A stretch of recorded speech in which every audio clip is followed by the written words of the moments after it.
someone I admire very much for what you've done. You've been doing groundbreaking work with this institute, and I feel very privileged to be with all of you. I'm very happy that you're here because the more people who are interested in getting this right and addressing it, the better. We at the Religious Freedom Center, hashtag Newseum Religion, at Newseum Religion, at CC Haynes 3. I'm just kidding. Feel free to tweet as much as you want. We're big into tweeting at my shop. But the religiousfreedomcenter.org is really now home to all the work I've been trying to do over many, many years. And we are growing and expanding. We have a network of people around the country who are working on these issues, including teachers. So we would love you to be in touch with us and be a part of that network. Get this. This is big news to me because after several decades of trying to move the needle on this, it's exciting for me that we're actually developing long-form graduate level courses on these issues that we will be embedding in schools of education. So, the fact that this has been on the margins has partly to do with schools of education, at least for public education, not taking this seriously, not dealing with it. And Warren and I, one of our recommendations in our book was, well, we need to reform teacher education. And we wrote that a long time ago, and it never happened. But it is happening, we think. We're piloting it in Georgia this coming year, University of Georgia. Someone here went to the University of Georgia. Why don't you Georgia State? Georgia State, we're going to do it My there sister too. went to UGA. All right, we're going to do it at Georgia State too. Really? Awesome. And what we're going to do is we're going to develop 4 graduate level courses on teaching about religions, on religious liberty issues in schools, on civil discourse and finding common ground, and a whole range of things that we think will be helpful to administrators and teachers as they prepare to go into schools. And our idea is that schools of education across the country will be offering these courses in the coming years so that people at least have the option to get expertise in this arena as they go into schools. It's going to become mainstream what you're doing. I'm convinced. It's taken a long time, but I'm convinced that we're on the cusp of that. We have a lot of funding to do it in Georgia as a pilot, so I think it's going to go national. I just want to clarify, when you talk about in Georgia, when you say at the graduate level, do you mean like within schools of education? Yes, I know, it's amazing. Wow. The hardest nut to crack in this field is schools of education. You can just cut that out of the tape. No, it's true. Warren and I used to do seminars for teacher educators over the years, and they didn't want to hear about religion. They didn't want to touch it. We don't have time. And I think part of it was hostilities to the topic too, and especially in higher education. That's changing. So that's good news for all of you, I think. So keep in touch with us. We're also developing professional development modules out of these courses that school districts and private schools can use they're going to be online modules so that they can use to help teachers and administrators understand and address these issues in different topic areas. So that's going to be rolled out next year too. And what else do we have we have student courses coming up. So we think that one of the things to do, and some of you might be interested in helping with this as we go along, we're developing, Georgia has a program where they offer high school students college level courses when they're in high school. Many other states have something similar. And we are developing initially religious studies courses for high school students that they can take in high school and get college credit for. And we're going to partner with local colleges and universities to offer credit. We think this is going to be a way to kind of expand in some significant ways the opportunities for religious studies in K-12 education. So things are moving. And NCSS, I've worked with NCSS for National Council for Social Studies for 1,000 years, and I wrote their position statement on this, which is If I do say so myself, very good. Excellent. Excellent. Much better than our old one, which was not very good at all. No, they have taken a position on this for a long time, but now, I don't know if you're familiar, those of you public school may be familiar with the C3. Yeah, okay, you know the C3. So, which is sort of common core for the social studies, if you will. And NCSS has just added religion as a core competency for the social studies.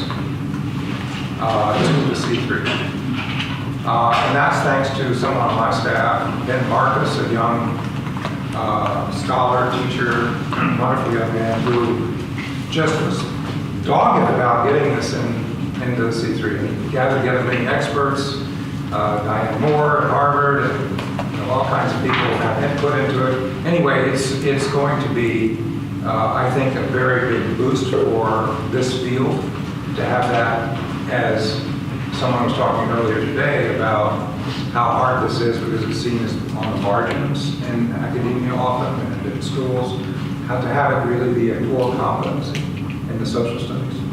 So we're getting there. Well, why all of us and why should we bother is of course the question, and you'll be dealing with that in your time here. And I know that was one of the big questions that came up today, you know, why does this matter? And it is a big question, and it has many answers. I will just say up front, as a First Amendment person, why it matters to me. And it's not the only answer, but it matters to me because I think the future of the First Amendment depends on it. And I don't think that's an exaggeration. My whole career has been about religious literacy and religious liberty precisely for that reason. Where is religious liberty going in the United States, much less the world, if we don't have religious literacy? It will not do well.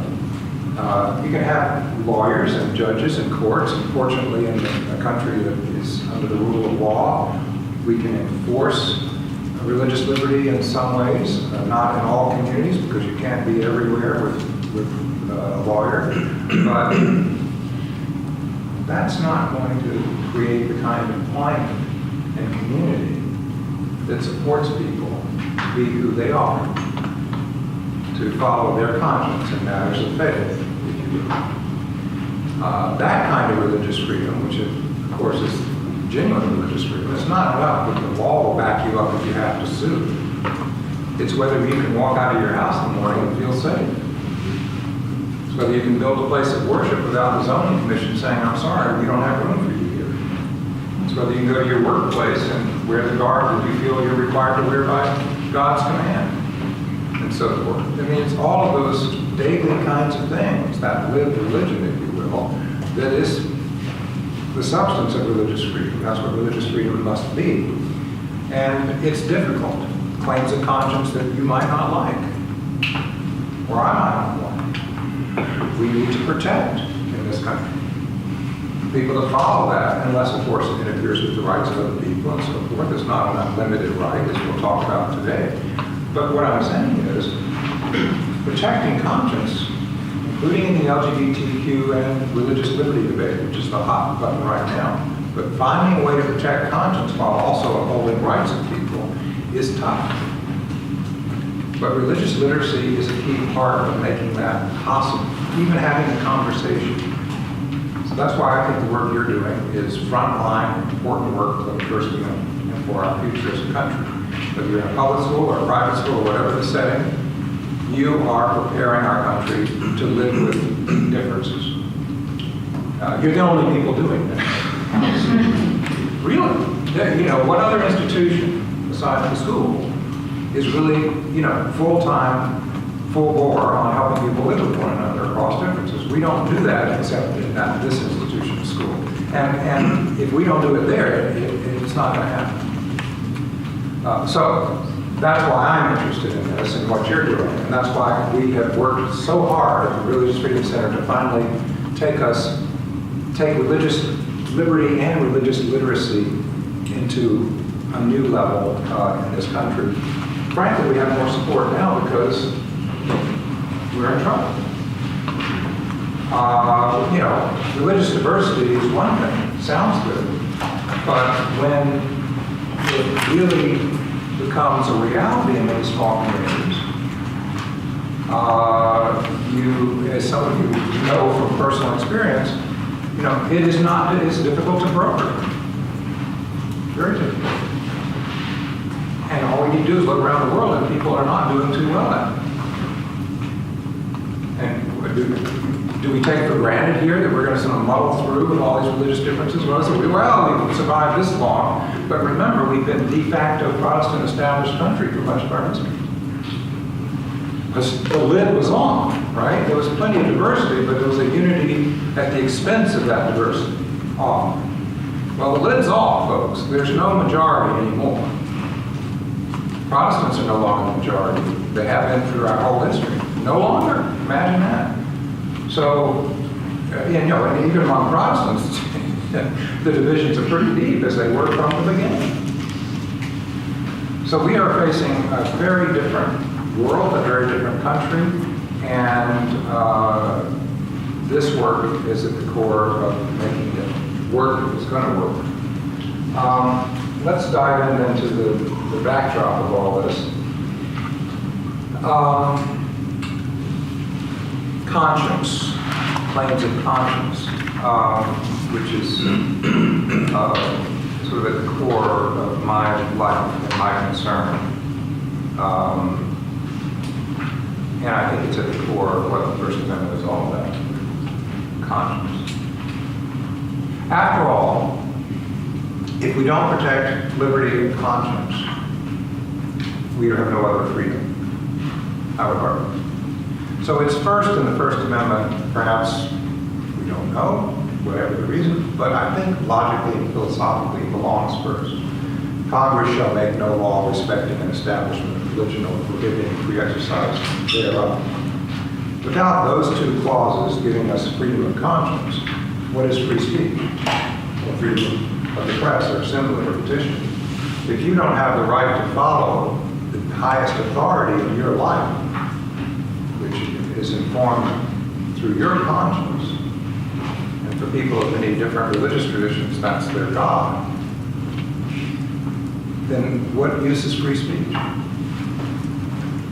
Madison and Jefferson understood this in a very profound way. They considered battling for liberty of conscience the most important battle of their lives. They said that. But where does it come from, and what's at stake? So I'd like us to spend the next hour or so, if we can, looking at the roots of it together. And we can't do it all, but we can at least get a sense of what's at stake in protecting that core value of conscience. It's a very deeply contentious word to me, conscience, if it's used at all. But I would like to suggest that we need to recover it and reaffirm it in our own time. So I chose one part of history that could choose any number of places to enter into this question of what does it mean to protect liberty of conscience, and what is a conscience to begin with. I chose Roger Williams and John Winthrop, as you know, from the readings. We could start in any number of places. It's a good place to start because I think, and here I'm just going to give broad strokes, make big statements that I probably can't back up. But no, the big picture seems to me is if you were to teach a U.S. history course through the lens of John Winthrop and Roger Williams, you could do a pretty good job of an entire semester just through these two stories, these two narratives, to go back to what we talked about earlier. Because so much flows from these two visions of a society, visions of what we call America. And I think it's very helpful to think of it that way because it helps us to frame, it seems to me, what's at stake all through our history as we try to live out and ask the question, what kind of country do we want to be? What kind of society do we want to be? So starting with John Winthrop, you've got a copy of the Model of Christian Charity. How many of you have already read and taught that a number of times? So you're familiar with it, yeah, good many of you. So it's not new to you. So let's look at that for a minute here and talk about that.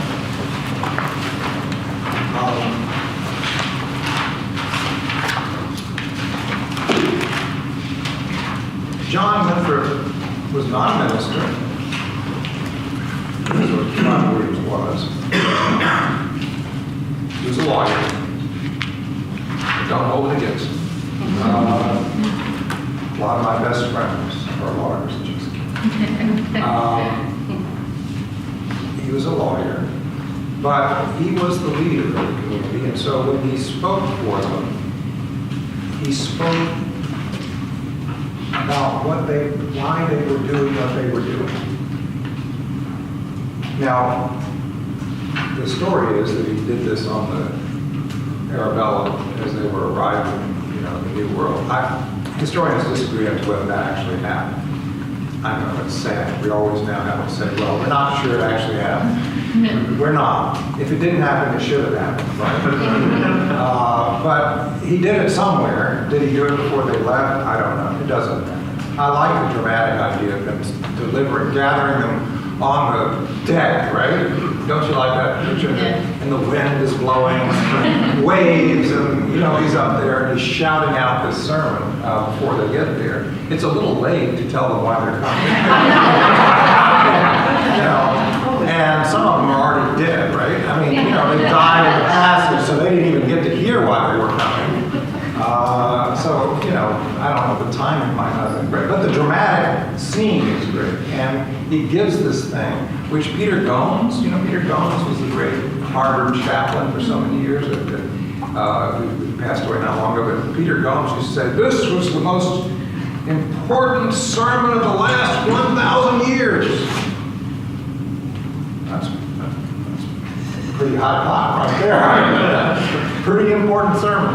But I don't think it was the most important sermon of the last 1,000 years because of the sermon and the fact that Winthrop gave it. It's because of what he was saying about their motive and how he was speaking for the people. In that sense, it probably was the most important because what one vision, what one powerful view of society has done more to shape history than this one. I'm not sure you can find any single one more important. So captured in this sermon really is our future in this part of the world in many deep respects. And so that's why I say this entire semester could flow from this sermon, as long as you couple it with Roger Williams, right? Don't leave him out. But so they have to go together. But so here's Winthrop, he gives this sermon, and of course they know what he's saying. He's really saying what they know.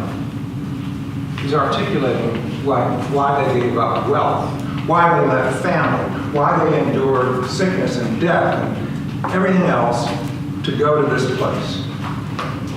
They know that, or they wouldn't be here. So that's what he's doing. It's dense, and the wording, the language, of course, as you know, is, I think everybody should not graduate from high school unless they really study the sermon. But it takes a little work, and we're not going to pick it all apart today, but I would like you to just take a little time now, and let's at least ask a couple of questions about it. First question I would ask you to think about is what in here stands out to you as really echoing through the centuries as being critical? If you had to choose one thing in here that you think is most critical about shaping I'm going to call it the American psyche for want of a better term, what would it be? What would it be? And I'm going to let you hear from somebody else when you're doing that, so in case your thoughts are not as brilliant as theirs, and you can steal from them. So why don't you get two or three of you, and just, you know, try to focus in on, and it could be different pieces for different people, which is why I'd like you to talk to other people. What really just strikes you or struck you, you can take a little time to read it over again if you need to, because I know some of you, you know, you haven't looked at this in a while, or you think you know it, but you haven't read it in a while, so I get that. So just take a few minutes to, and then when you feel ready, just gather with a few people around you and just talk about what leaps out at you as something very significant that echoes through our history and our lives to the present day. You know, the H.L. Mencken's famous thing about the, you know, the Puritanism is defined as the haunting fear that someone somewhere may be happy.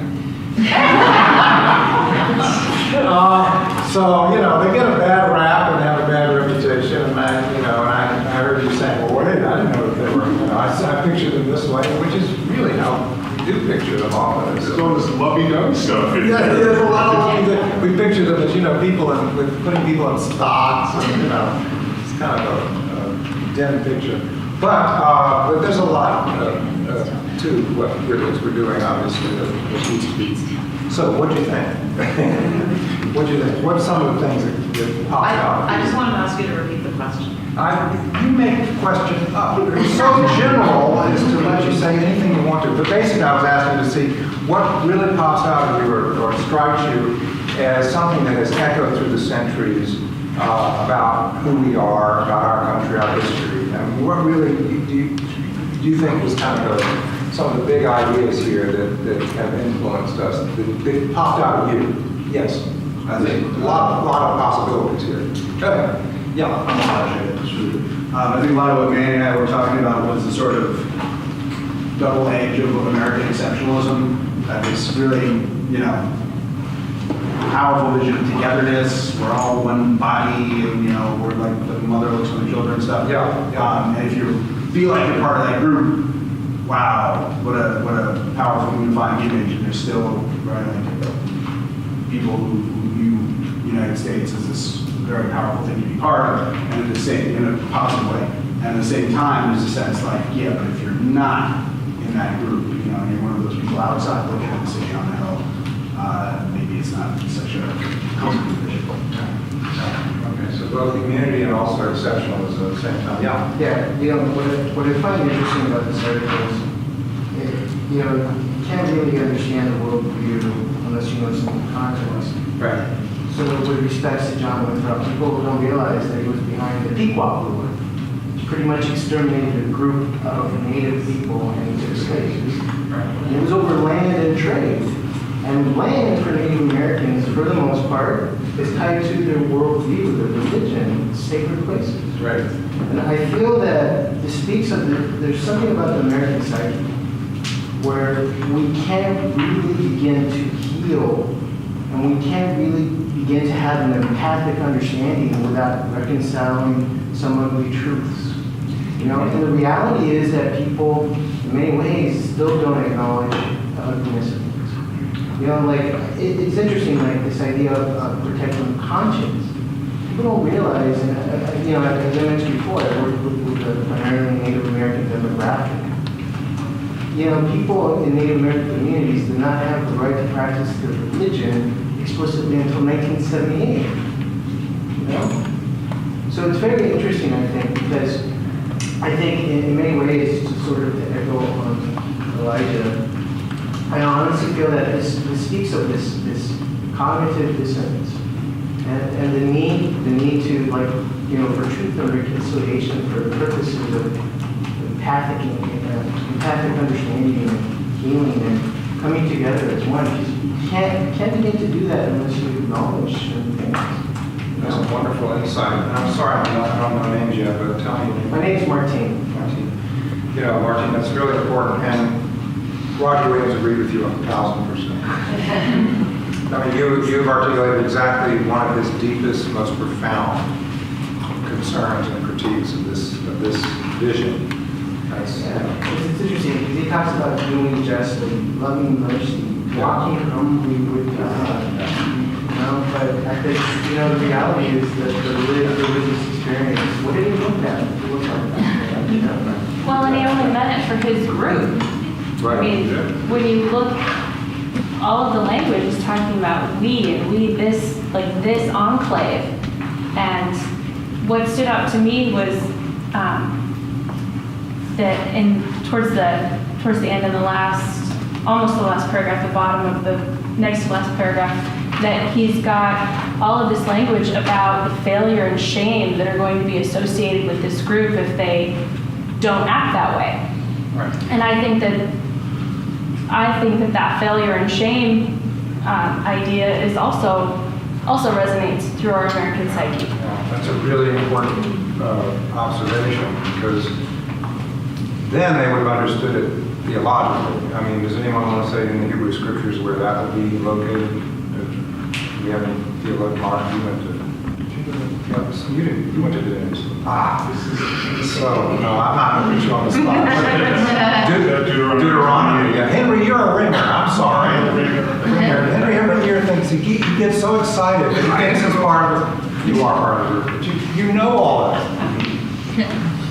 So I kept my mouth shut for like a minute. No, I'm just teasing. You can speak. But the amazing thing, like from that last paragraph, what's your name? Albert was just pointing to, this sense of like shame that would accompany their failure on their mission. Yeah. If you go back to chapter 28, Deuteronomy, it's this like, it's this complicated moment in the Hebrew Bible where Moses is talking about like, well, what's going to happen to the children of Israel if they fail on their mission, and it's just this apocalyptic, like graphic image of destruction at the hand of God, that's going to happen if you mess this up, and that's what I think Winthrop is alluding to here, and I'm sure his listeners, heard a couple of, phrases pulled from Deuteronomy 28, and they could fill in the rest of what God had in store for them if they mess up. Yeah.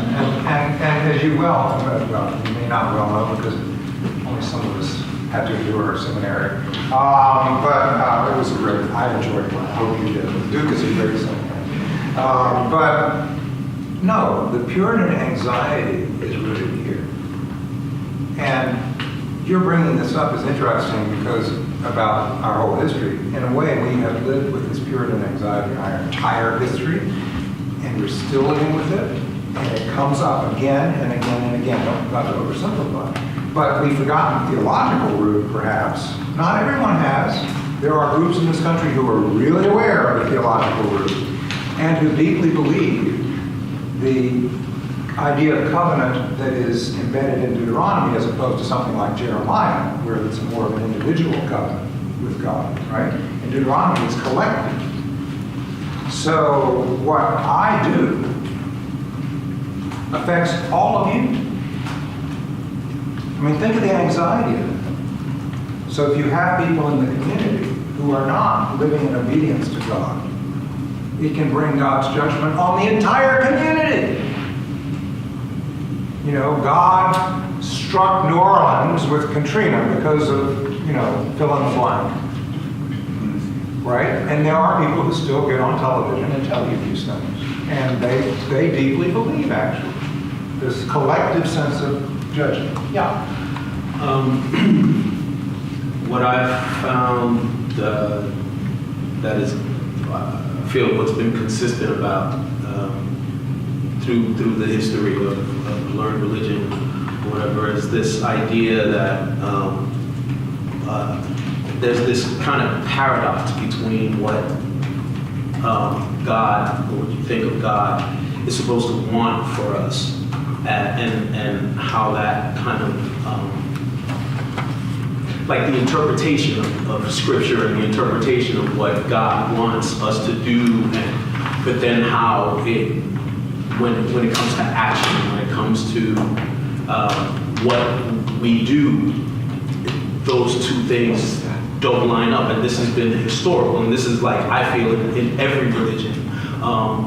And so I feel like that's one of the things that has been historically there, these paradoxes, I mean, it sets up people for fall. I mean, Yeah, right? which is why religion is so, I feel, in a lot of circles, not looked upon as something that is, that people want Yeah.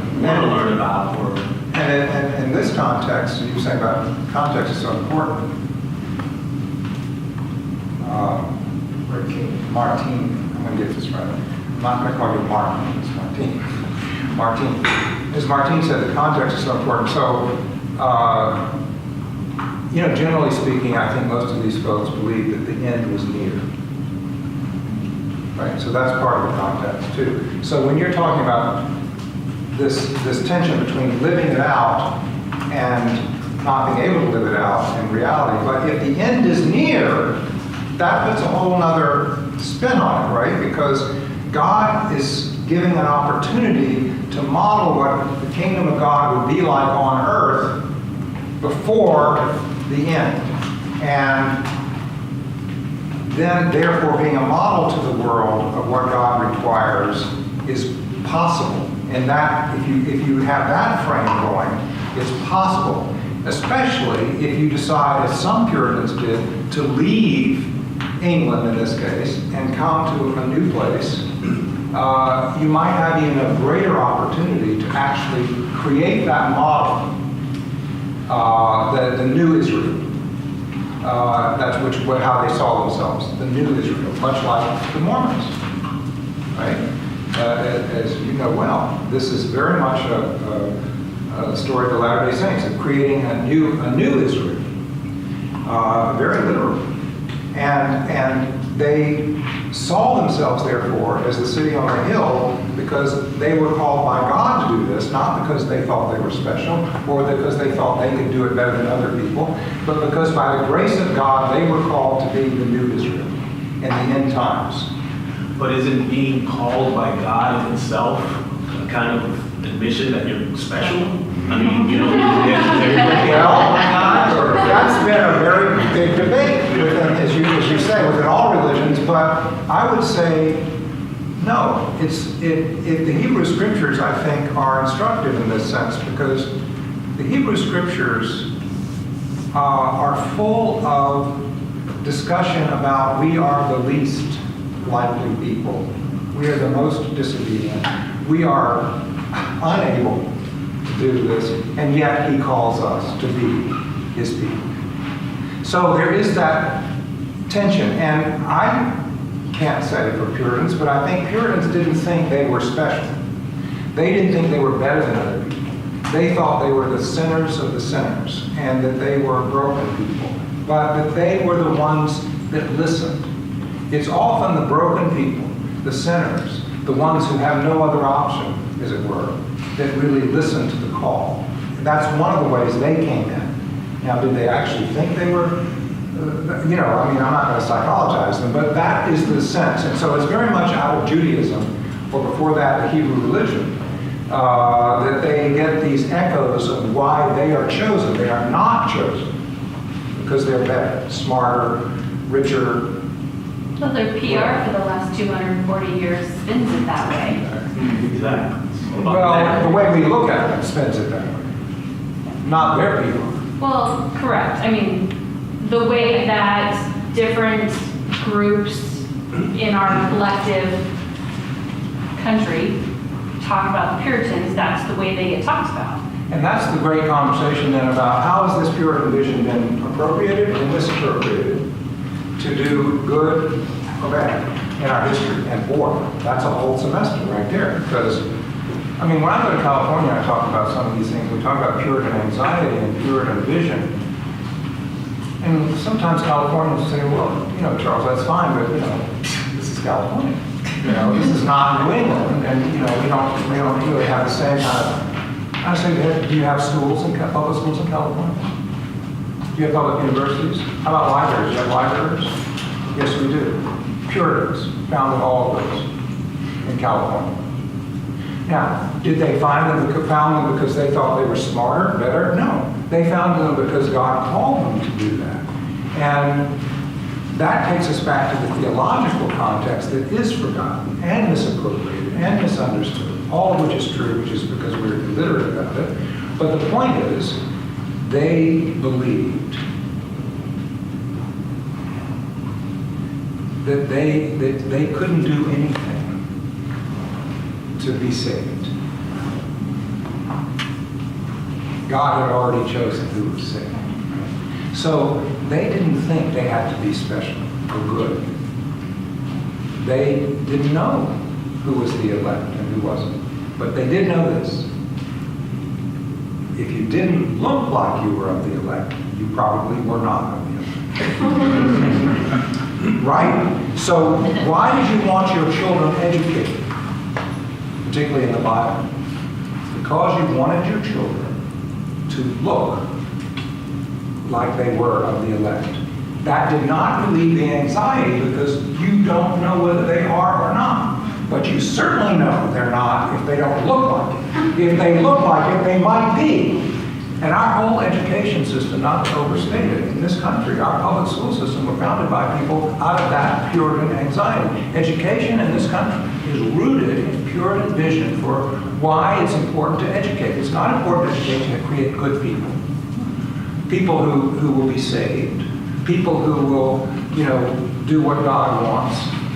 It is to give people the literacy, the biblical literacy particularly, to act and live a life that God is pleasing to God. And that is not going to save you, but it certainly is going to save the community in the sense that the community has to reflect what God wants in order to keep God's judgment from coming on the community, but it does not give salvation to people. So it's very difficult, complex, how this vision got launched. But it launched 1,000 ships. It launched education and libraries and public universities across the country. Particularly Puritans, Congregationalists they were called then, in New England, traveled to California and launched these institutions. It's literally true. They were on a mission from God, just like these people. They were on a mission, and it was not much different than this. Yes, I'll have you very I have a question. I'm not an early Americanist, so there's a lot I don't know about this stuff. But this idea of American exceptionalism that, I don't know. So what I think I was able to take from this is this idea that right from the beginning there was this idea that at least sort of free white people thought they were coming here based on an idea. And people who are looking to draw those lines through history can say, well, that's what's made America exceptional all throughout, is that, again, there's only class certain groups, but came to America not so much because, they happened to be born into the kingdom of whatever monarch, but they wanted to be here to live out certain ideals. Was that actually exceptional at that time? The Puritans coming here? I know there were groups that went to South Africa and other places in the 1600s. I mean, was it so unusual what happened with the Puritans in Massachusetts, or is that actually a fairly common story for religious? There were certainly many other experiments. This one has endured in our minds, our imaginations, because it did, in fact, lead to shaping our entire culture in our country. But yeah, there were many other groups that went different places, just like in the 60s, many people went off and formed communes and so forth. And they thought they were the saints, and they didn't realize they were going to be strangers in the midst of those saints, even from the beginning. So part of the problem was that, built in was that there were people there who weren't as fully committed and so forth, the human beings. But yeah, there were many such experiments in those days, and some Puritans went to, as you maybe know, to Netherlands, to Holland, and they tried there. So they were, many did some of these experiments in England itself, because they thought you should not separate yourself. So they were the separatists, pilgrims were before these people, went to Salem. They were not pilgrims. Puritans, they were pilgrims, and they had a different theological frame, but they were also an experiment. So yeah, there were many. But this one became our story, for better or for worse. Yeah. Ryan and I talked about two things. Yeah. This love is the bind of perfection, and then the gender split in terms of connection and affection to the deity between humans and what they consider as divine. And we kind of looked at the love is a bond of perfection from a couple of lenses. Like, is it the love is the perfect bond? Right. And then I was kind of questioning this idea of perfection and that being seated in so much religiosity. Because a friend of mine had pointed out to me last summer, and it stuck with me, that she said that we will have the ultimate divine connection when we love each other's imperfections. And she said it has been the chase and the push to achieve the so-called perfect that has harmed us. And she described that, I don't know if it was China, but when a cup is broken and they reseal it with gold, and she said that the gold is our gold, but we are always focused on the perfect cup. So that was one, we can't tell you more about that, which was off the left. Oh, well, we're just saying, like, when you're putting that gold in there, that is like, that's you showing your love and attention for that, whether it's a family thing or whatever. So you're kind of loving in the imperfections, and that is the perfection. Right. And you're saying that's kind of a counter narrative to what they're saying here. And I think you're right, that this is a very difficult challenge for them, because living up to what God requires, this kind of anxiety about that broke down, as you point out, broke down, until finally, they had to make accommodations for people to still come to church who couldn't live the full covenant. So they had the halfway covenant, it was just, and finally just, did not hold. It was such a high expectation, and the end didn't come. Just to get away from it. It was tough to keep trying to live in that ideal of what you think would be the perfect life by God. Henry, you want to say something? Yeah, no, I really like that image of the broken cup sealed with gold. I don't know, it's the first I've heard of it. I really like that image. The kind of poetry and theology of it is a little beyond me, but I like the. What strikes me in that phrase, love is the bond of perfection, is the idea that, like, and also in the beginning of the next paragraph, so a mother loves her child because she thoroughly conceives a resemblance of herself in it. That this kind of love and commitment to each other required complete sameness. That's what I hear in that perfection in the top. Like, in order for me to love you in the sort of deep reciprocal way that Winthrop is calling for, we've got to be the same. And that to me is like, it's a wonderful idea, this like deep sense of community that Winthrop is trying to inspire. But what's scary to me, really scary, is this idea that, the boundaries of that community is like, you've got to be identical, But so I actually think that broken cup sealed with gold, I see that as like a sense of community and togetherness that is not completely united, but has its seams, Well, you touched on something that's very important to think about with the Puritans, that conformity becomes the great enemy. There's no question that it does. And leading forward to the witch trials and so forth, there were in fact strangers in the midst of the saints. There were people with all their diversity and difference. But there was no room for that in this vision. He references those enemies in that, doesn't he? In the passage. What? He references the enemies in that passage. Right. And if you allow people to look different, to act different within the community, you are suggesting that people who are not of the saved and the elect are in your midst, and you bring judgment on the whole community. Your crops might fail. Disease might hit your whole community and wipe you out. Right? That's still true to some extent. Where I live, there are Hutterite communities all around me. Like 7 within 20 miles. Yeah. And that's huge. Hutterite? Oh, yeah. So, Yeah. go back to it. But that idea of the way the physical dress and the way they look and hairstyle and facial hair for men and everything is prescribed in their world. And that's why the Native peoples had such a hard time with the Native peoples, one of the reasons, yeah. But it seems like an hypocrisy a little bit that this faith was kind of founded on the desire not to be told how God's speaking to me. Like, I don't want a bishop or a priest or a king telling me how to interpret the Bible, but then they're like, once they get to America, it's like we have to all believe the same thing. That they kicked out. And Hutchinson was kicked out because she wanted to have a. Yeah, so that's a good segue to Roger Rim, because that's right. They on one hand, wanted conscience to be high. From the other hand, they had a very clear idea of what their conscience should be telling.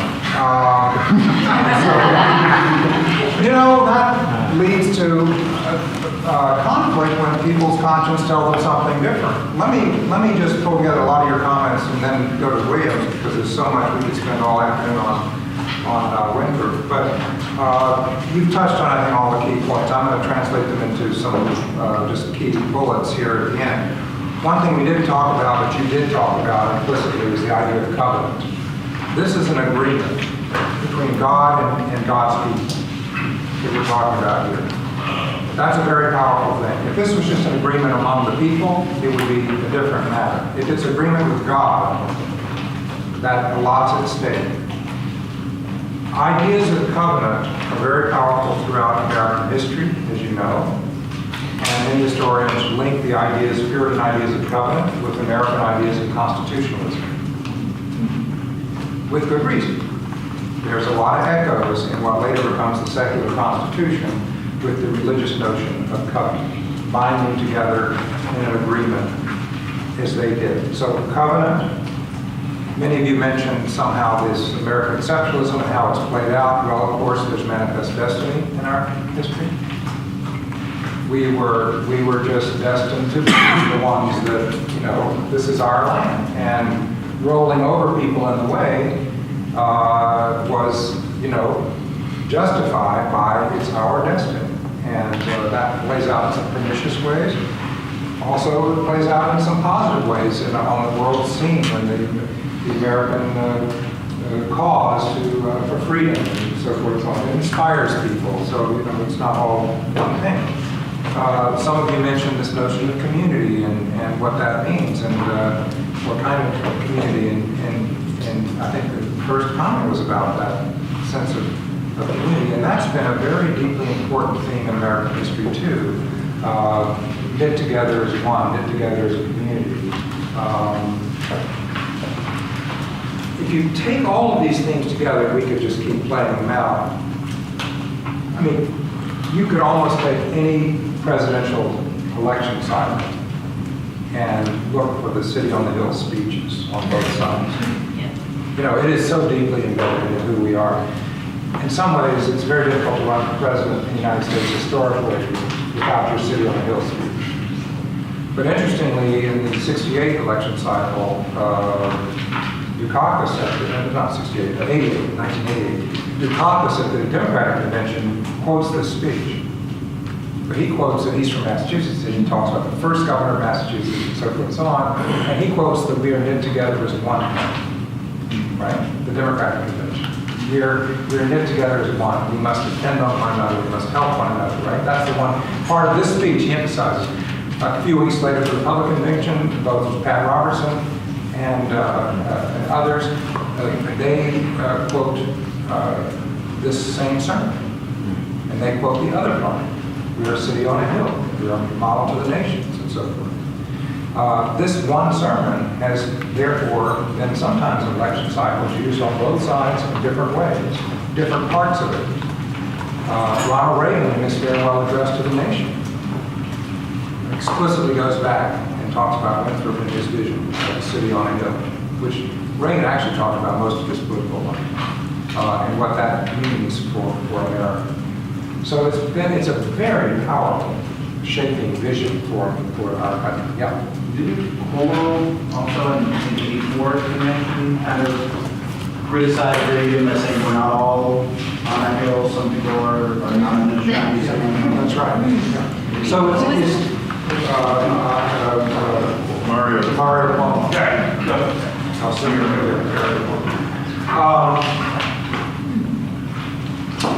So let's move to the next vision. What we said all the time, but this one is so rich, and I somewhat apologize for bringing it up and then having to leave John went through it so quickly. But I hope you at least get the sense that when you're working with your students on this vision, that you can work on almost anything. You can work on the Native American issue, you can work on American foreign policy, you can work on the presidential visions of president candidates. You know, you can almost, this is a touchstone, this one sermon is a touchstone for just about anything you want to touch in American history. It's an extraordinarily rich document for that reason. You might give students the opportunity, you know, over a course of a semester to find different ways in which this sermon is echoed, lived out, for better and for worse.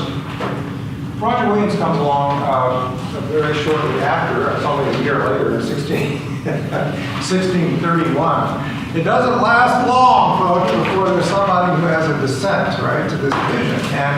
And that's also deeply what we now call deeply American. And so let me say something about him, and then we'll look at what Williams has to say in the Bloody Tenet, or at least the introduction to the Bloody Tenet. Roger Williams is another one that was very misunderstood. Some of you were saying earlier about how the Puritan PR, Puritan PR is such. Well, the Roger Williams PR is also distorted. I mean, I think, you know, often Roger Williams is sort of described, if at all, as almost as though he would have founded the first ACLU chapter, you know, in the United States. And, you know, separation of church and state, and, you know, he was a political reformer. He was actually none of those things. But that's how it happens through history. The Roger Williams of history gets lost and lives on as kind of a cartoon character. But Williams himself was a minister, deeply religious. And he was really banished from Massachusetts Bay Colony, not because he was not Puritan enough. He was banished because he was too Puritan. He was more Puritan than the Puritans. So that's really what got him into trouble.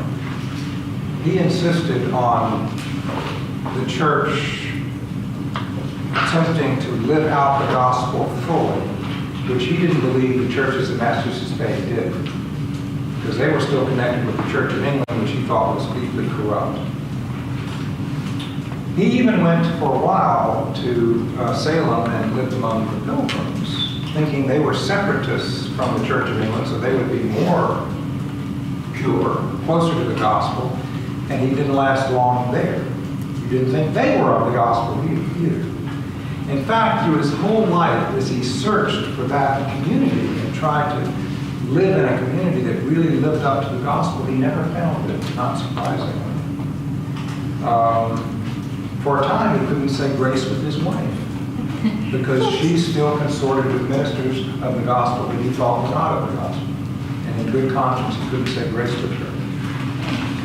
So it's a pretty small circle, you know, Roger and God, right? To a narrow circle. And at the end of his life, he had come to, he founded the First Baptist Church in America, in Rhode Island eventually, but he didn't last there more than 6 months. Because they weren't Puritan. So, you know, boy, this guy's tough. But he was deeply, deeply committed to searching for a community that would actually live the full gospel. And at the end of his life, he came to realize that he would not find that. Only when Christ Jesus came again did that actually be on earth. That's what he finally came to. But that describes Williams. His whole life, if you want to understand Williams, you have to understand his whole life is seeking to live fully the gospel in this world as far as possible. And the conditions he created in Rhode Island, that we now call religious liberty, were the conditions necessary for there even be the possibility of a true church. Now, mind you, he didn't think there were any true churches at this time, But to even have that possibility, there were conditions that God required. And if you want to understand the First Amendment to the U.S. Constitution, that's the start of it. The conditions Williams believed needed to be in place, or you couldn't have even the possibility of a true church. And one condition was the government had to stay out of religion completely. And the other condition was you had to protect the right of people to choose completely in matters of faith. Freedom of conscience. If you have those two conditions, you might have a true church, but whether you did or not, those were the conditions God required in a society. That's Williams in a nutshell. Has to be taxes up.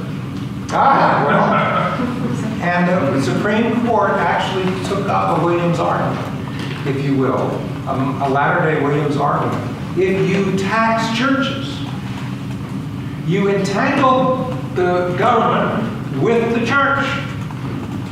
If you don't tax them, you don't have that interference. So Chief Justice Berger said, yes,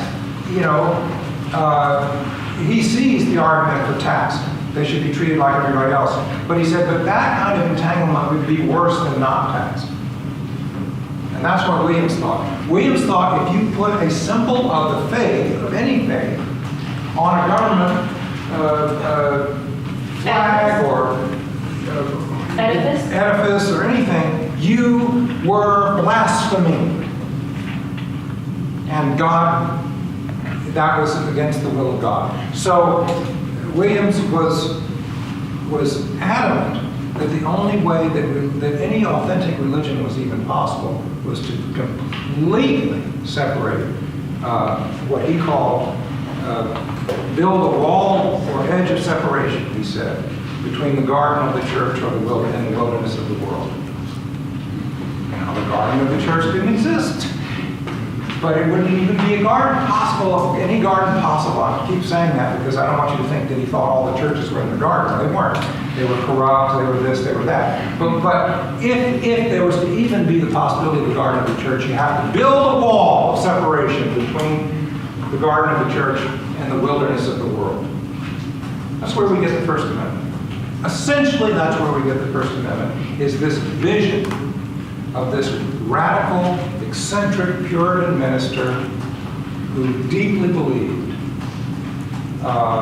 that God required liberty of conscience. So he was banished because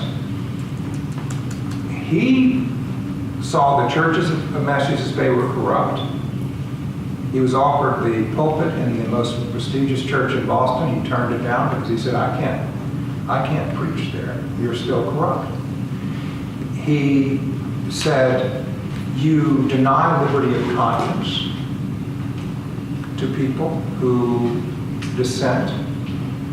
God requires you to allow them to dissent.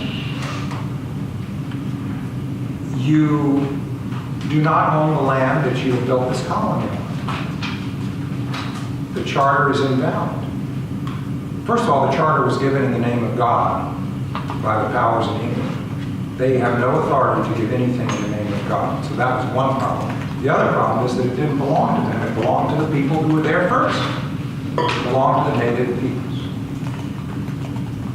And he said, you can't take it. And they said, but we can take it because, we're civilized, they're not. They're less than human until they are civilized, which means Christianized. And of course, to be Christianized, they have to look like Christians, act like Christians, and they're in the Puritan view. We don't know if they're elect or not. Nobody does, but they have to look like it. And they didn't look like it, and they wouldn't look like it. And Williams said, that's not your business. And he did little rhymes and riddles and ditties to mock them on this issue, which I can't quote exactly, but one of them said, he asked the powers that be in Massachusetts Bay, he said, were about the native peoples, were they created by God? And of course the answer had to be yes. Every living thing is created by God. And then Williams said, that's all you need to know. And the native peoples native tribe saved his life when he went into the wilderness, when he was banished. They loved him dearly. One chief, when he died later in Rhode Island, asked to be buried in the blanket that Roger Williams had given. The land of Rhode Island was given by the native peoples for its purpose. It was not taken. It was, as Roger Williams said, it was purchased with love. His first popular book, Roger Williams, his bestseller in England, first one, A Dictionary of Native Language. And he wanted them to be of Christ. He wanted them to, but he said, in essence, what you do is you present the truth as you believe it, and then it is up to them to either accept or not. But you never coerce in matters of faith. Because if you coerce people in matters of faith, you disobey God, and you are the one that is condemned, not them. So this was an unusual human being, let's just say, for his time and even for our time, who today believes that the land that the native people originally had is still theirs. So that's a radical idea today, much less then. He was the first and greatest advocate for the native tribes in our history. Let's look at what he said, actually. Take a few minutes of that. Also get it going on Roger Williams a little bit. Let's look at the outline of the Bloody Tent. And now this was a book published after he was banished, after he had founded Rhode Island. And this has been modernized language, otherwise the arcane language that he used is a little more difficult to read, but it's essentially what he said. This is the introduction to the different parts of this long, long book that he wrote to answer John Cotton in debate. John Cotton was one of the Puritan ministers. It was his lifelong kind of nemesis or debate partner, if you will, on all of these issues. So look at this for a minute, and we don't have a lot of time, but take a few minutes to talk to somebody. And there's so many questions, so I don't know if I need to ask a specific question, but one of the things that I would be interested in,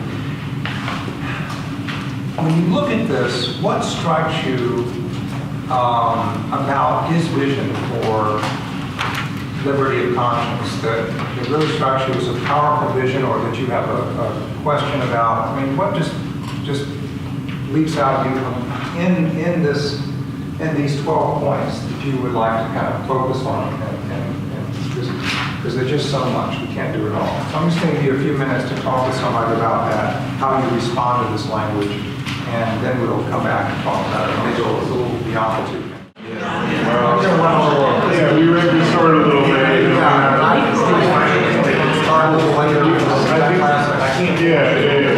We got to make sure to give everyone a solid half an hour break. And we got to make sure to end by 5. But other than that, we're pretty fast. Okay, well, so Roger Williams is my favorite thing in the world. I'm sorry, I'm not trying to stop. We spent too much time on that terrible man, John Winthrop. No, actually, Meyer Winthrop as well. Winthrop and Williams remained friends throughout the whole line, after the banishment. Did you know that? They wrote to each other, and there's After Winthrop banished Williams. Winthrop signed the banishment. Well, Winthrop actually was not governor when Williams was banished, fortunately for Winthrop. Winthrop had been voted out for one term. He came back later. The guy who was governor was John Haynes, and I later found out that we were descended from the Hayneses in Massachusetts Bay, so my ancestors probably responsible for banishing Roger Williams. I've been trying to make up for it ever since. But no, Governor Haynes banished and signed, but Winthrop, when the court said, we're going to, instead of having him go back to England and whatever, they're going to send him back right away. There's going to be a delay and all that. And Winthrop was concerned he would go back and he would be imprisoned and worse. So he went to his home secretly and tipped him off. So Williams could get out. And so the reason he was banished into the wilderness in the wintertime is because he was afraid that he would be sent back and killed in England or imprisoned in England. And that's why the native people came in as the key later, because if they hadn't protected him in the wilderness, he would not have survived. But it was John Winthrop who tipped him off. And then they remained in correspondence because Winthrop wanted to know, how do I run this colony? And how do I deal with the native peoples? And Williams was trying to help him to deal with them in a better way. And Williams wanted to know from Winthrop, how do I rule a colony of all these unruly people who were dissenters? And everybody came there, didn't feel like going anywhere else. They came to Rhode Island. So there's this long correspondence. And then after Winthrop died, Williams corresponded with his son, John Winthrop Jr., who was governor of Connecticut. So it's a wonderful story of friendship of two people with very different visions of the world, did very different understandings of Scripture, but who were very close. And actually, that was typical of Williams. Williams was loved by almost everyone. Now, I know I describe him as this kind of hard-nosed guy with, not saying grace with his wife, but he was actually a person that people loved very much. And one Puritan historian said later, when he wrote about him, he said, who knew him, he said, Roger Williams, he was the sweetest soul I ever knew. He had the root of the matter in him. So he was deeply beloved. There's a lot more about Roger Williams, but as we can say. So when you're reading Williams' summary of his argument here, what sort of leapt out at you? That's an open-ended question. So it could be every time. What leapt out at you? Yes. Well, I'm really interested in the word conscience. Yes. Is Yes. it for Williams absolutely connected to faith, to your belief in the transcendent, or would he see it as something larger? It's a good question. I think in his time, conscience was seen as where God spoke, where revelation, if it took place at all within the human, it would take place there, where you understood what Scripture meant. So Quakers, of course, went to the extreme end of that spectrum and began to say that you could get new revelation, and God could speak to you individually and so forth. Williams was not on that end of the spectrum. He was not, so he was somewhere along the middle, but he did believe that the conscience was the primacy of conscience in people's lives. But of course, it had to be tested in the community against what revelation was given by God, that the community understood and the teachers of the church understood. So there was a tension between individual conscience and what it said and what the community said. Williams believed, though, that if your individual conscience led you to something contrary to the community, that the community had no right to impose any penalty on you. In other words, he believed that you had the right to be wrong. And he thinks God created every human being with the right to choose one way or the other in matters of conscience, matters of faith, right? And so to violate that, to take away the choice that people have, if the whole 99% of the community thought you were wrong in your choice, God required that you allow that person to be wrong. It's between them, that person, and God. You can persuade, right? You can try to bring the truth. You believe you should go out and preach the truth as you know it. But then if people don't accept it, if someone doesn't accept it, that's between them and God.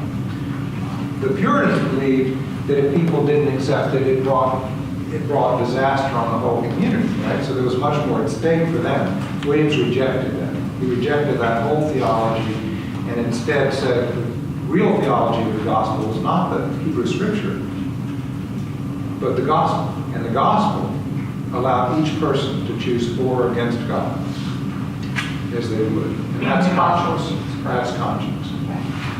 If they chose Christ, then that's their choice. If they oppose Christ, that's their choice. Anti-Christian consciences, that would be Catholics. No, Catholics were considered anti-Christian. They weren't considered just not Christian or variety of Christian. They were considered working for the Antichrist. Right? So if you were working for the Antichrist, Williams would say, you have the right to do that. Now, that's hard to hear, right? Let's protect the right of people to work for the Antichrist. to speak for the Antichrist in our community. And that's in essence what he was saying. That's what their conscience told them. And Williams, in the great big picture, if you took a huge step back, said, who really knows what God wants? All we can say is what we gather from Scripture. And what I gather from Scripture is God wants liberty of conscience for every human being. That was his fundamental core message of the gospel. True faith is only possible when freely chosen. If it's coerced by powers in government or church, it is not faith. Yes? So I have no theological background. So is this incredibly unusual, A, and B, like, if it is, how does he get to this conclusion that no other Christian theologians have the time? It's unusual, but not unprecedented. So in England, there were groups, the Anabaptists and others, who had very similar ideas, and he was influenced by that when he was in England. There were some thinkers, Koch and others, that influenced and shaped him. He didn't come out of nowhere. I will say that he was very innovative and creative in his interpretation that broke new ground, particularly in how he envisioned a society.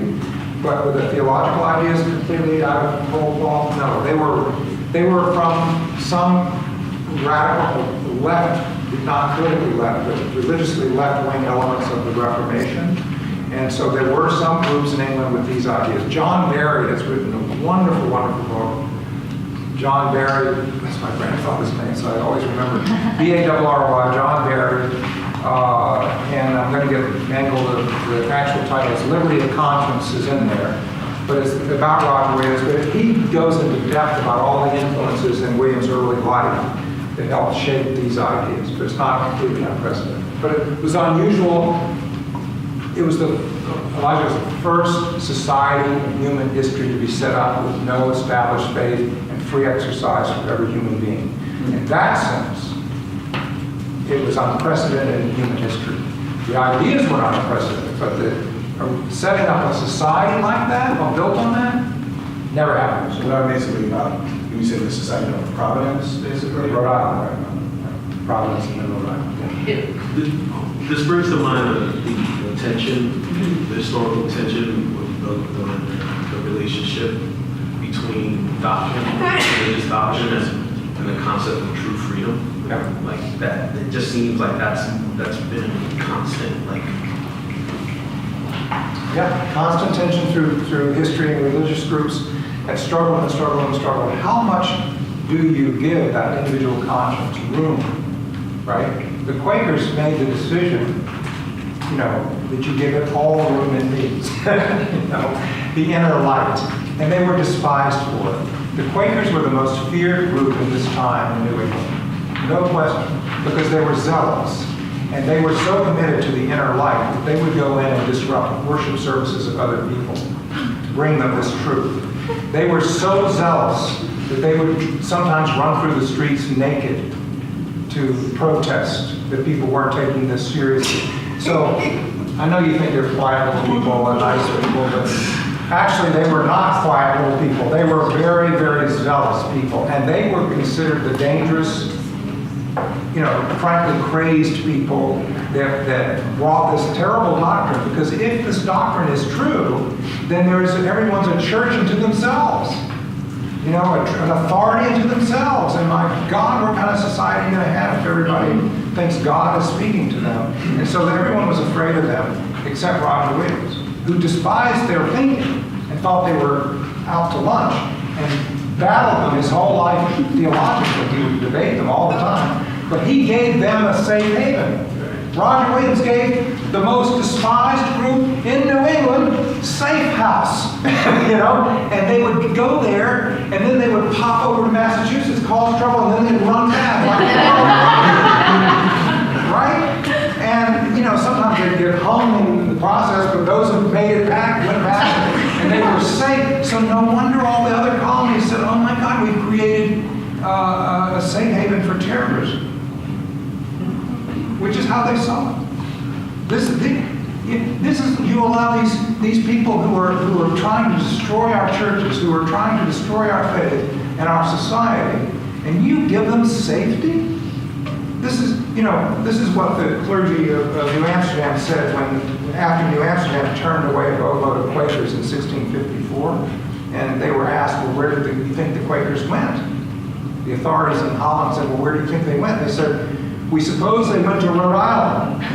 For that is the receptacle of all sorts of riffraff people, and is nothing less than the sewer of New England. All of the cranks of New England retire hither. They are not tolerated in any other place.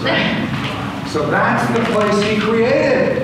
And people say today about the United States sometimes, is that what we're becoming? Is this place, so that's, as you say, not only a debate among religions, it's a debate in our country as to whether we want to be the same. Roger Williams described Rhode Island instead of the sewer of New England, obviously. For him, it was called, this was his phrase for it, a haven for the cause of conscience. Rhode Island, haven for the cause of conscience. Imagine, nobody had done that before. I give him credit for that, yes. I just wanted to get the language you used. You said Rhode Island was the first established society It was the first society with no established religion. with no established religion. No state religion. And that was based, and so is it then correct to say that was the obvious predecessor for the United States? Yes! Right. Here we are! Right. On our best days. Right. Legally, we have no established religion. Now, we've struggled to live up to that for 200 some years, but in the Supreme Court, to its credit, for 60 years has been, in many ways, trying to get us to live up to it. It's tough, but we have no established religion in the United States. But Rhode Island was the precedent for that. And free exercise, there are two principles in the First Amendment protecting liberty of conscience, as you know, no establishment and free exercise. Williams insisted both of those were the conditions of freedom, for religious freedom. And so we today, under the First Amendment, no establishment free exercise equals liberty of conscience. Yes, Mark, you had your right. Yeah, I just want to know where his argument, freedom of conscience, was based in. I'm assuming scripture came from scripture. Yeah. What was his this is points to, this is right. Well, he would not, what he did with John Cotton, he went through all the gospel, but what essentially he picked out was Christ Jesus, the Prince of Peace, wanted people to voluntarily come to him. Leave all and come to me. Not, you have to come to me or else. Leave all and come to me. And that had to come from the person. It was a choice. Also, he read the Gospels and he said, Jesus was the Prince of Peace. If you coerce people in matters of faith, if the state imposes religion, it causes one of two things. Hypocrites, because people join up because it's the state religion, or conflict and violence, because people who in conscience cannot be of the state religion are not going to accept it. And Williams said, look at the history of humanity. It's rivers of blood fought in the name of one religion against another. And he said, that is contrary to the Prince of Peace, if you read the Gospels. So he was the big picture guy with the Gospels. He was not going through each little thing, but he was saying, look at what Jesus promises in the kingdom. Look at how he calls people to him through love. It's a voluntary response. And look at how he wants people to live and treat one another. He said none of that is present if you have a government involved in it. He said Christianity, and this is the dirtiest word in the English language for Roger Williams, the filthiest word, the ugliest word. Can we record this? Is that all right? You can always cut it. Yes, I can. The ugliest word in the English language, Christendom. Yeah. That's the filthiest word in the English language for Roger Williams. Christendom. Why? Because that's where Christianity dies. You know, from Constantine on, the gospel is being distorted and corrupted. And so in Christendom, you have no Christianity. So people who ask for a Christian nation today, or think we are a Christian nation, or should be a Christian nation, Roger Williams would say a true Christian nation cannot be a Christian nation. Follow? A true Christian nation must guarantee liberty of conscience for everyone. Therefore, a true Christian nation can in no way, in any way, impose religion on anybody. That's a Christian nation. Because freedom of conscience, he argues, is the core Christian principle. So ironically, we are a Christian nation only to the extent where we are not a Christian nation. For Roger Williams. Now, you don't have to buy this, but for Roger Williams, yes. So, something I had underlined here that I didn't know a lot about was the doctrine of persecution. Yeah. And I just used my Google machine, and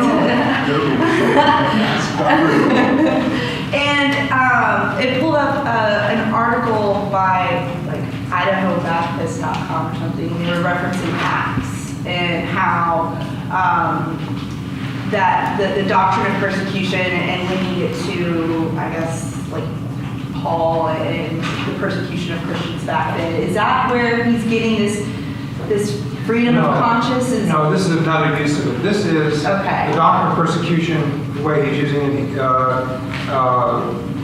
is the state taking on the authority of the church in Scripture, invoking Scripture to determine whether people are acting in good conscience or not. When they do that, that's what he calls the doctrine of persecution. He believed that Massachusetts Bay Colony, by the government colony officials being involved in matters of faith, were violating conscience and persecuting conscience. And he said that is what he would call spiritual rape. Spiritual rape, because that is the worst thing you can do to a human being, is to deny them their right to freedom of conscience. So the only solution to that, he said, is that the government authorities must have nothing to do with conscience at all. Now, you might say, well, then what about moral behavior? What about how people behave in society? Williams did not oppose laws, because most laws actually do say something about morality.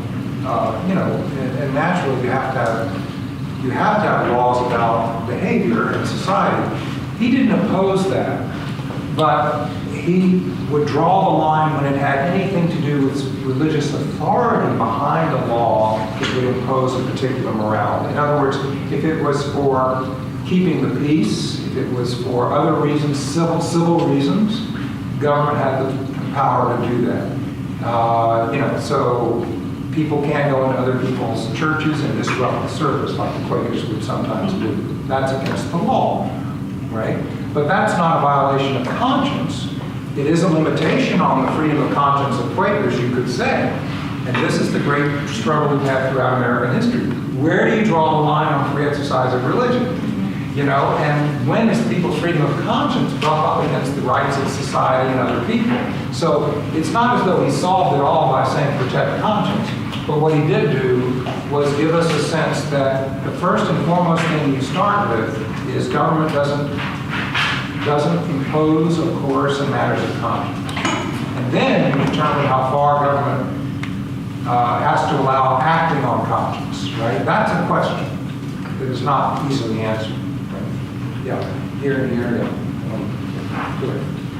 I was intrigued by 7th week, where he talks about the state of the land of Israel. I had my own interpretation of that, but I feel like there has to be some backstory, subtext. Like, why does he suddenly talk? Like, this is all about making a. Because the Puritans thought they were the new Israel, and they actually took it very literally. They based a lot of the warrant for what they were doing in Massachusetts Bay on modeling themselves on being Israel. They actually thought they were the new Israel. Williams' argument was, I don't see that in Scripture. We are of the New Testament, the Gospel. Why are you modeling yourselves on the Hebrew Scripture, first of all? And secondly, where does God say you're the new Israel? I don't see that. I don't hear that. You're of the gospel of Christ. Why claim to be the new Israel? At his trial, he stood up and said, he told them, and he was on trial, he stood up and said, you are not the new Israel. And this is where all the problem is, in essence, he said. That you think that you are, Moses and the new Israel, but you're not.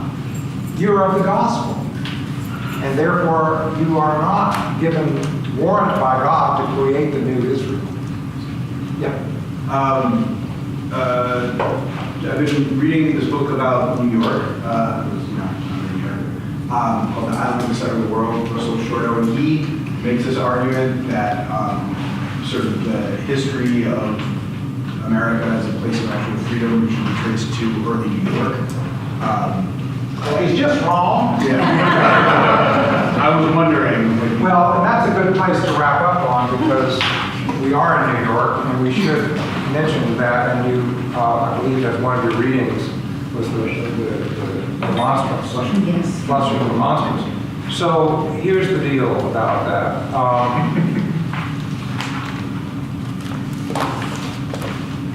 The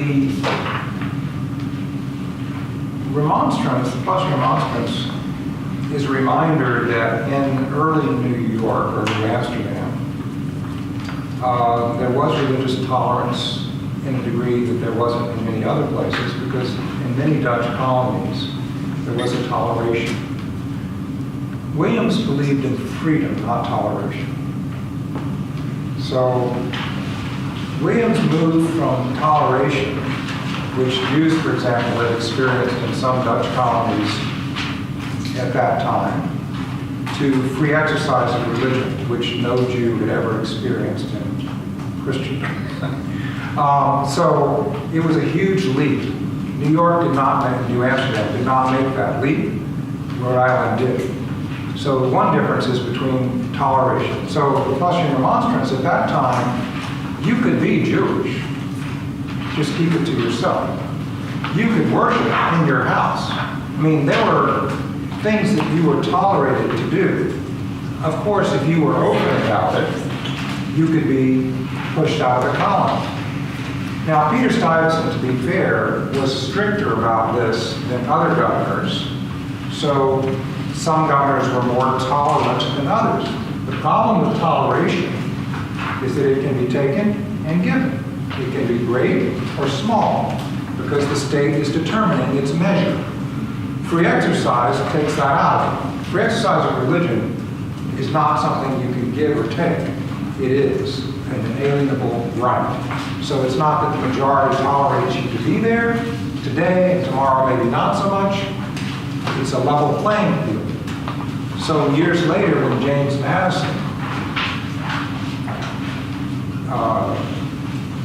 changes at 25 years old in Williamsburg, his first time out as a statesman, and they were writing essentially the Declaration of Independence for Virginia in Williamsburg, and Madison edits slightly George Mason's draft of the Virginia Declaration of Rights. And Mason, who was the great statesman at the time, Madison just a 25-year-old, he couldn't even speak publicly. He had Patrick Henry offer his amendments for him, which made sense because Henry could convince, to paint off that wall to, Henry was an amazing orator. But so Madison, one thing he changed in there, people said, okay, that's fine, and they didn't give it much thought, revolutionized America. He changed Mason's words fullest toleration to free exercise of religion.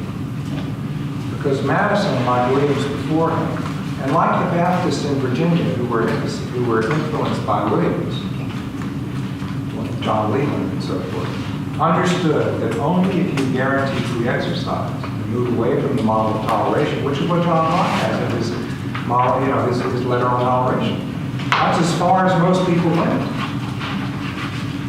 By changing that wording, it changed everything. And that becomes enshrined in the First Amendment, not toleration. We don't have full toleration. We have full free exercise. The government may not do anything to interfere with the free exercise of religion. No law can be passed by government that interferes with the free exercise of religion. So government doesn't tolerate some and not others. New Amsterdam was a place of toleration, less so under Peter Stuyvesant than other governors. So just to give a visual of that, which I love to use with students, and I've I've actually written a lesson on this somewhere, which I can send you a link to if you're interested, on the two arrivals of Jewish families in America. The first two arrivals of Jewish families in America. The first two. Now, there were Jews here before, came with Columbus and New Mexico, so not individual Jews, but the first Jewish families. The first boatload of Jewish families arrived in 1654 in New Amsterdam, according to the best history I can read. And they were told, you can't be here, you can't come, initially. They appealed to the Board of Governors in Holland, who reluctantly told Peter Stuyvesant, you have to let them in. There were some Jews on that board.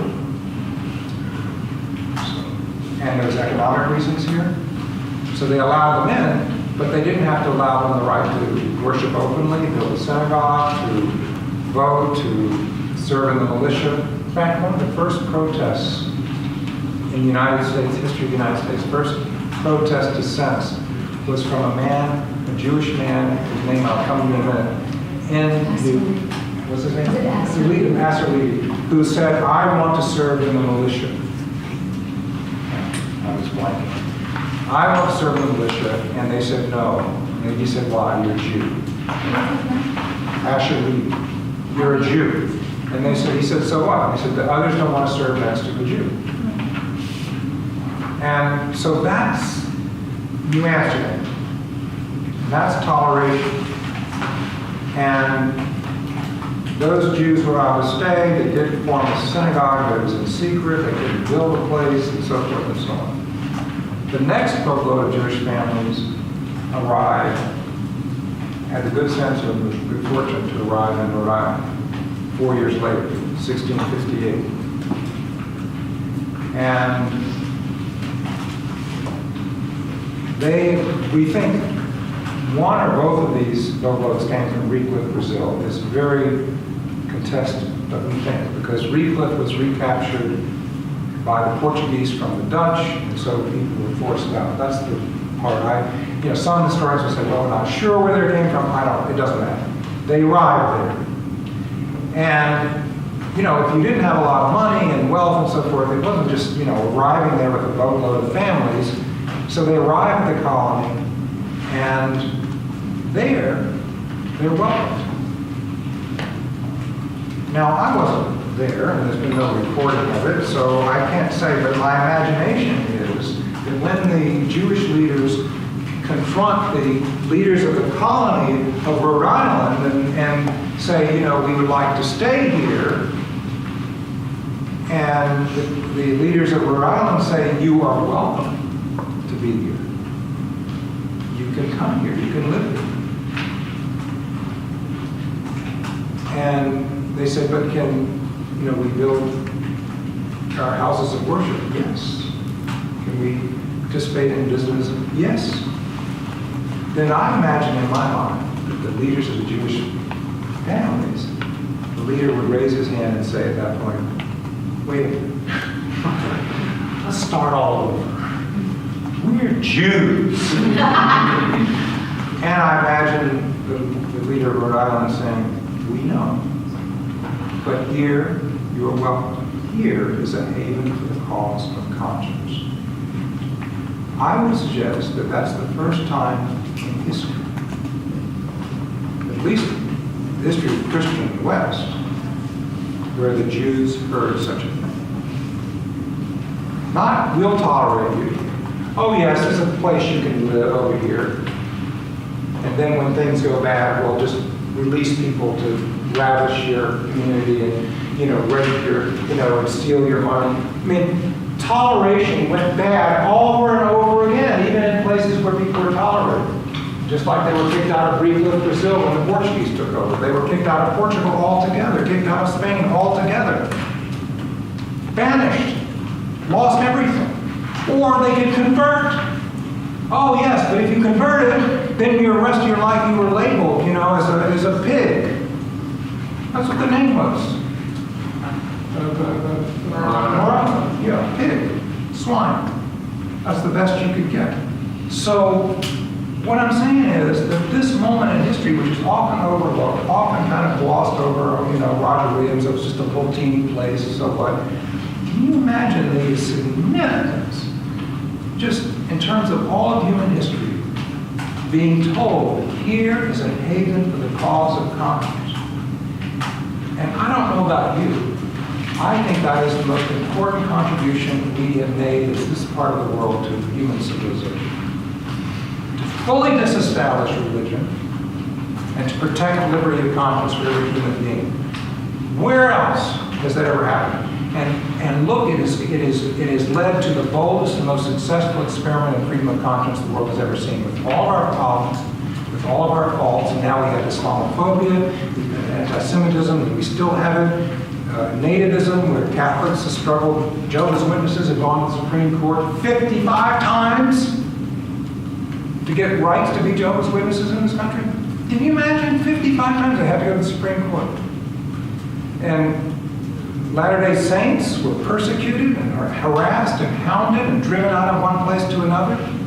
I mean, it's not been an easy history and seamless, but with all of that, we have, on balance, created the first haven for the cause of conscience in human history and still have the opportunity to expand it more. Native peoples, as you say, came to this late getting their protection of conscience, and we still are struggling. Standing rock. Taking seriously that this is sacred water to us. Oh no, that's just water.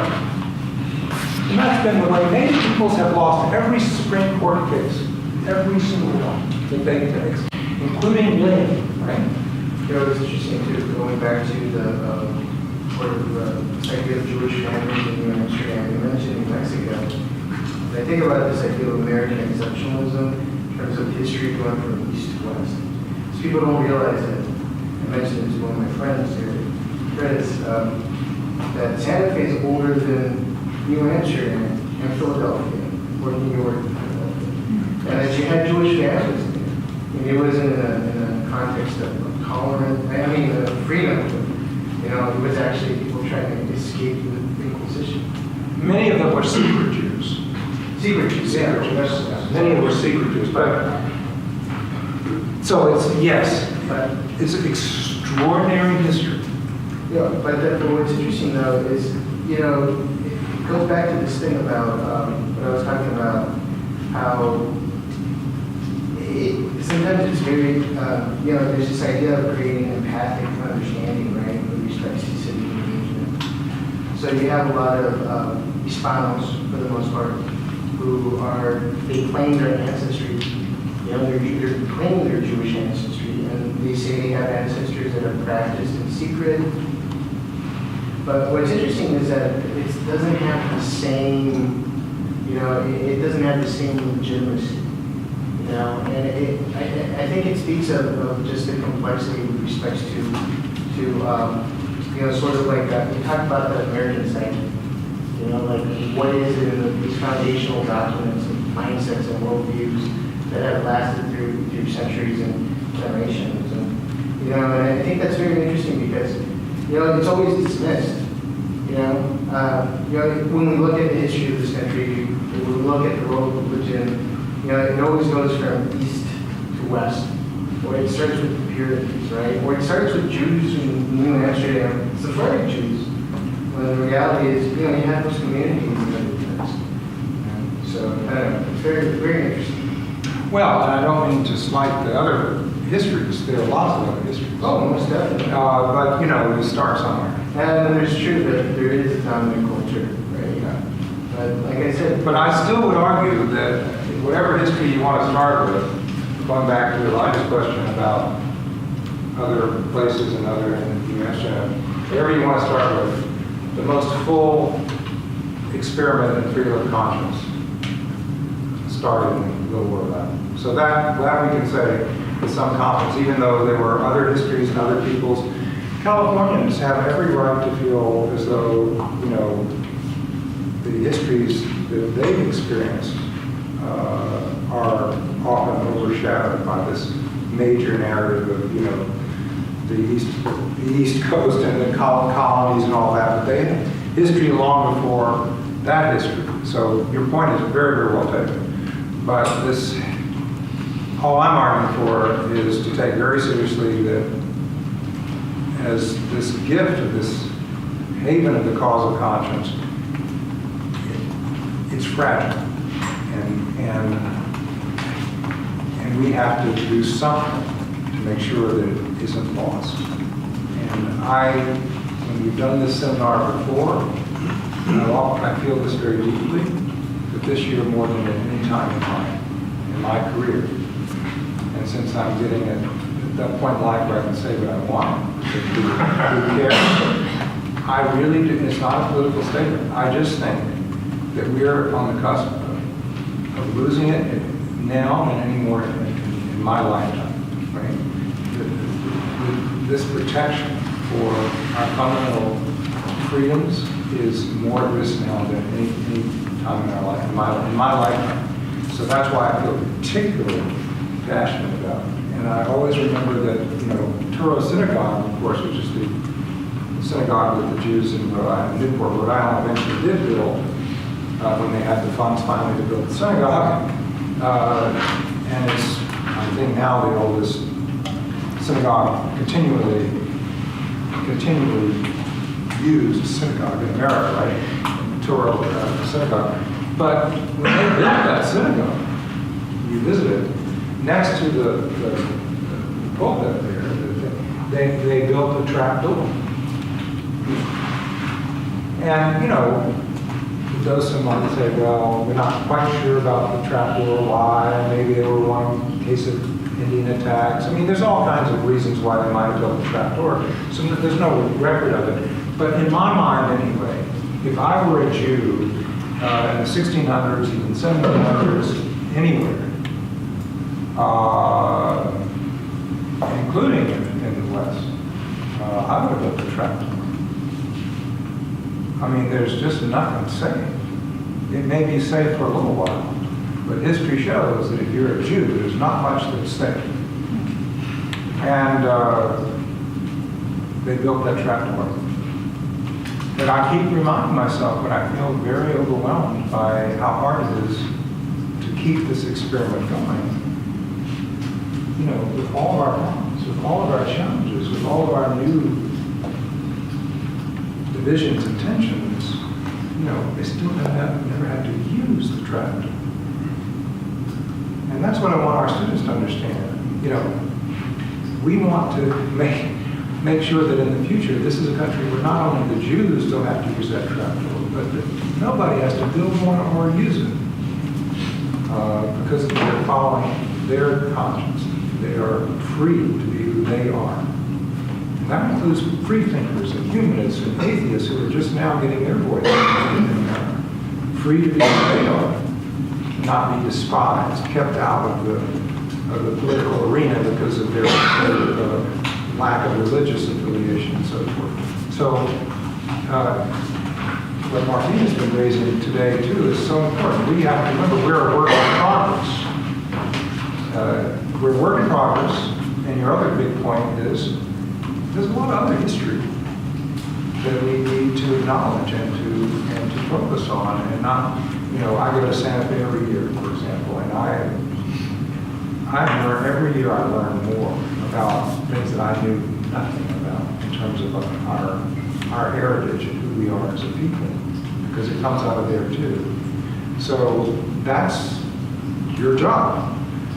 But by doing what you're doing and getting students to read these documents and to hear this history, you are preserving liberty of conscience for the future. So thank you for doing that. So let's well deserved. Thank you very much.